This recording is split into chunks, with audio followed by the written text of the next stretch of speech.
number 1, kumain kayo sa bahay bago kayo gumala para hindi nyo na kailangan kumain pagdating nyo kasi mahal yung pagkain.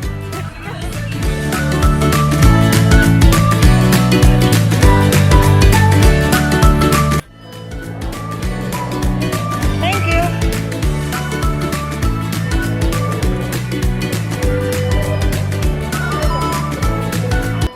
Okay, brother, thank you. Thank you so much. Repeat tip number 2, tumulong sa iba para makalibre ng ticket. Ay, picture muna tayo.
Kailangan mo ng ticket para makapasa sa bahay. May dalawang part siya. Yung una is yung mirror maze and then yung second one, yung pinaka-exhibit area nila. Yung Ripley's Believe It or Not.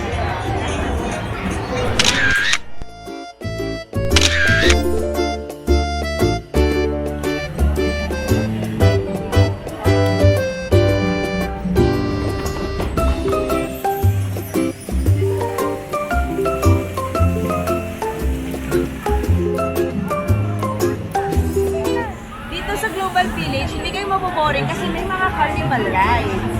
Di ba? Pakita namin sa inyo.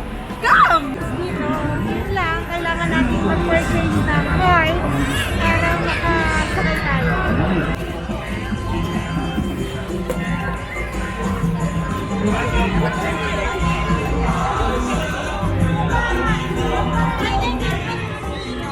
So, free card pala. Yun lang, kailangan mo mag-load. 105 dirhams.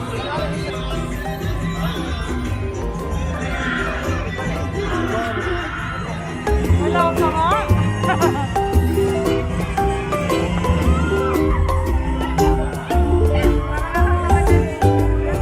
Uy, nakakatakot ka na.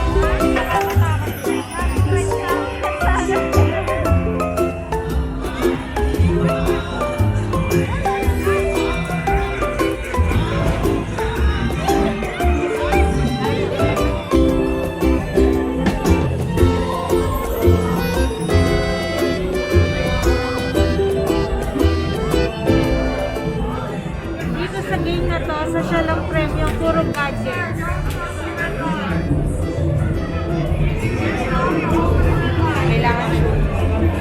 Kailangan lang ma-shoot mo yung ring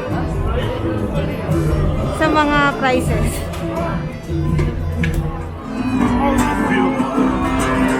Sarısı sekiro. Dolu diyor lan. Ayağı sanmıyor.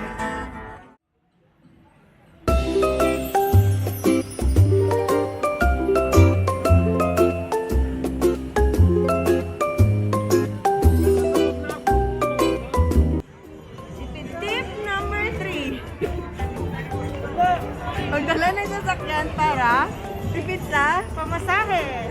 Biyahe! Ngayon, Papunta na tayo sa clothing market. Tara, samahan nyo kami sa loob.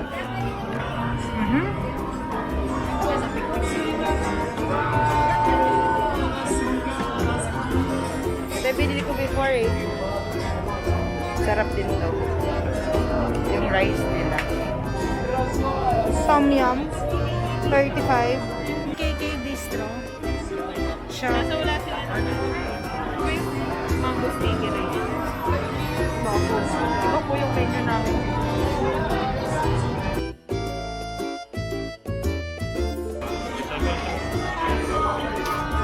Ay, scramble. Mr. Salako. Pansit habhab. Sisig and rice. Purple sticky rice or puto bongbong. And ube fried rice ice cream.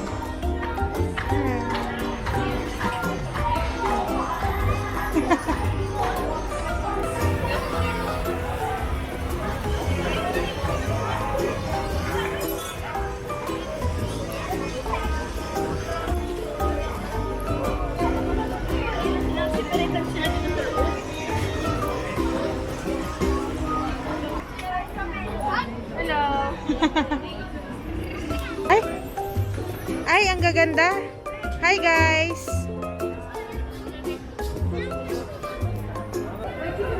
Say hi! Come to my shop, na? Fatima's Kitchen.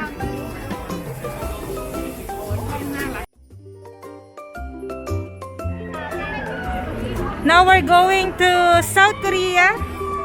Hello, welcome to Korea. Yung lupa. Bili na po kayo ng aming starter. Bensu. Kamusta naman? Kamusta naman ang experience sa Mango Graham? Yes. Yup. Dito sa Global Village, merong area dito na vacant or open na pwedeng mag-picnic. Pakita namin sa inyo.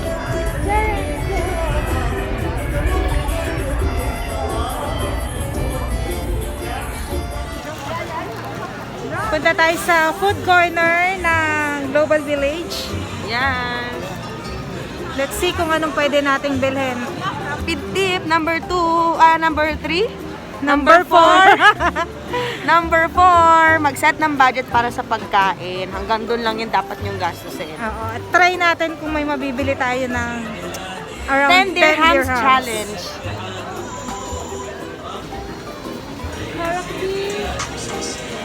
Burger.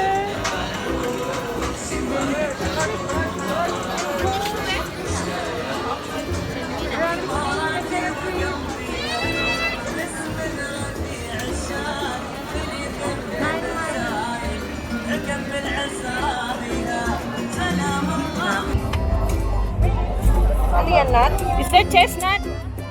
Chestnut? 25. How about the corn?